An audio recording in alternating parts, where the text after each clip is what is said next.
Hindi. Kusain and makatuon. Kayo mga kapatid na Muslim, tama? Opo, sir. Okay. Ano saan kayo sa Mindanao? Marami po. Marawi. Anong tawag siya? Di ba may mga Tausug, Maranao? Marami po.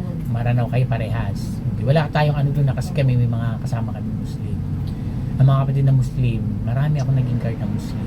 Hindi naman sa pagano, lahat naman may ugali, mayroong talaga kanya-kanya. Pero hindi kami against sa mga Muslim. Nakikita namin yung husay nila sa trabaho. May guard ako dito si Jul Hamid. Isa siyang Muslim pero napakahusay magtrabaho. Nakita nyo na sa podium, dinaanan nyo ron. Maliit lang siya. Yung sa kabilang area doon kahapon. Opo. Okay. Nandun yung may dito nandun sa may podium. Oo. Oo, daanan ng mga ano. Muslim siya, pero napakahusay magtrabaho noon. Yung tiwala nandun. Oo. Muslim yun. Yung kasama kayo Muslim dito, may mga iba pa sila Sahir dati. Bakilala si Sahir? Yung makilala si Sahir? Okay. So, yung kaya kasi sinabi namin, para at least aware kayo, alam ko naman, bawal kayo hindi kumakain ng mga ano, di ba? Yung ganon. Okay. So, respeto yun. Kasi dito, pag Christmas party namin, tinatanong ng management yan. Di sila yung Muslim mo dyan para pinagtatabi sila.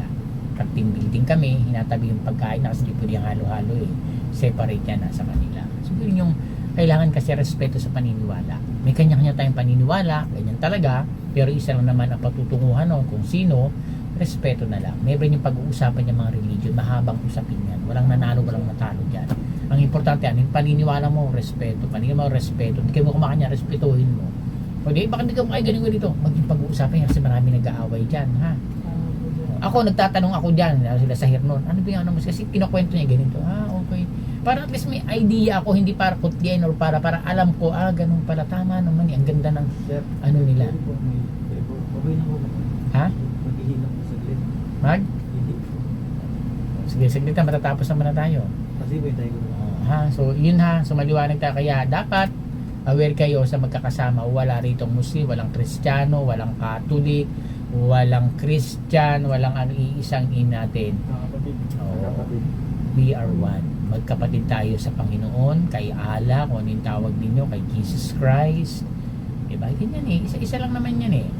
And ang aim natin dito, maibigay yung best natin sa client natin. May patnubay na nasa itaas. Diba? Yun lang, maging honest tayo sa lahat ng bagay. Huwag nating ariin yung hindi sa atin. Ang gawin natin, patulungan natin yung company na lumago kasi andito tayo. Tayo yung beneficiary ng company. Para si agency, automatic na, hindi man natin banggitin sila gwardiya, andyan sa inyo. Pag okay tayo dito, how much more sa client natin or sa agency natin. Pag okay ka rito, natural, sa agency matutuwa yan. Kaya kahit alisin natin sa equation dito na yung agency natin at mahusay tayo, lagi natin kasama siya. Okay? So kung may mga kayong mga queries, may maganda kayong patutungan sa mga susunod, paalam lang kayo sa amin. Hindi namin kayo pipigilan kung kayo asenso sa buhay. Magbibigay kami ng baka naman mapariwara yung buhay mo or ganito. Sige, kung sakala naman hindi ka mag-prosper dyan, bumalik ka dito kasi maganda yung performance mo. Di ba? Paalam kayo, wag yung gagawa kayo na, alis naman ako dito, bahala. Paano kung hindi matuloy? O katulad ng iba, gusto bumalik dito, may mga problema rito, hindi na pinapayagan. Kung walang problema, naging maganda, like yung si Sahir, pag bumalik yun dito, tanggap na tanggap agad. Kasi ang ganda ng performance niya dito. Muslim yun ha. Iniintay namin na bumalik. Kinaano ka na, balik ka na rito.